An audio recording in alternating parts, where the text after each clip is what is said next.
I'm Jordan Soto for Space Channel News. X-Wings, TIE fighters, battle cruisers. Don't pretend these images didn't come to mind when then President Trump announced the idea of a United States Space Force back in 2018. If there's ever a century for extraterrestrial dogfights between spacecraft to become reality, it's this one. We're only 30 years out from the Cold War, and military competition in space is heating back up. The addition of a sixth branch to the US military isn't the only example. Look at Russia's anti-satellite test last November, or China's hypersonic glide vehicle test the summer before that.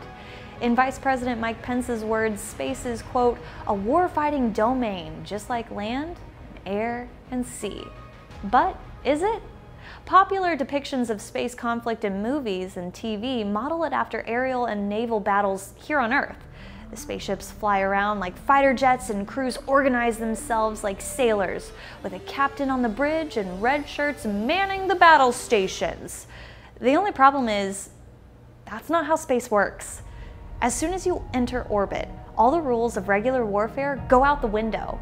As Dr. Rebecca Reisman, Senior Project Engineer and Policy Analyst at the Aerospace Corporation, put it in an article on the subject, quote, spacecraft and space weapons cannot defy physics. For starters, let's think about gravity.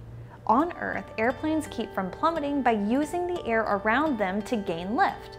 Boats keep themselves from sinking by using their density to stay buoyant. Spacecraft, however, don't have air or water to push against, so they use lateral motion to stay in orbit. The way it works is counterintuitive.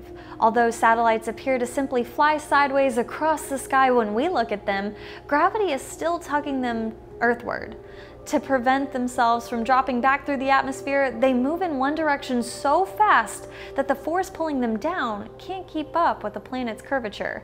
In effect, the Earth falls out beneath them as they fall toward it. Tumbling downwards becomes traveling forwards. This will impose tight restraints on any future Space Force general. Planes and ships can move in all directions, speed up or slow down, travel in straight lines, and operate relatively freely. Even though planes can't just stop in midair, they can circle over one location. Spacecraft don't have nearly the same maneuverability. They're constantly moving in a circular or elliptical orbit, and the word moving doesn't really do justice to what's happening. Rocketing or hurtling are more appropriate. The ISS, for instance, orbits the Earth at about 17,000 miles per hour, or 5 miles per second, fast enough to circle the entire planet in 92 minutes. Satellites orbiting at a lower altitude need to travel even faster to match the stronger gravity. Therefore, if one wants to move from one altitude to the other, it must accelerate or decelerate depending on the desired destination. As you can imagine, pulling off that takes a heap of energy, which requires fuel, and the satellite's inertia ensures that the whole process takes time. It's for this reason that spacecraft traveling beyond Earth orbit often slingshot off the gravity of other planets that tug them along. It's also why SpaceX's Starship will need to refuel in orbit before taking off for Mars. Sure, some companies are working on getting gas stations in orbit, but they would have to populate the domain with tons of them to be accessible. And that brings with us another problem. Space is unfathomably huge. The volume between low Earth orbit and geosynchronous orbit is about 50 trillion cubic miles. To put that in perspective, it's 190 times larger than the volume of Earth. This means that any two enemy satellites would be far apart, and meeting is not as simple as flying at each other.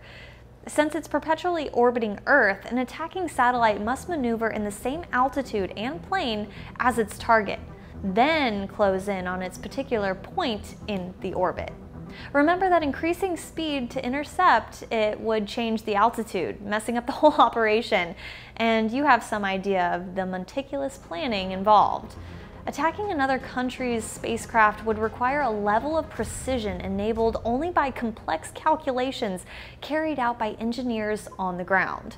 Satellite operators would spend days or weeks maneuvering into position, only to find out that the conditions have changed, altering the objective of or need for a strike.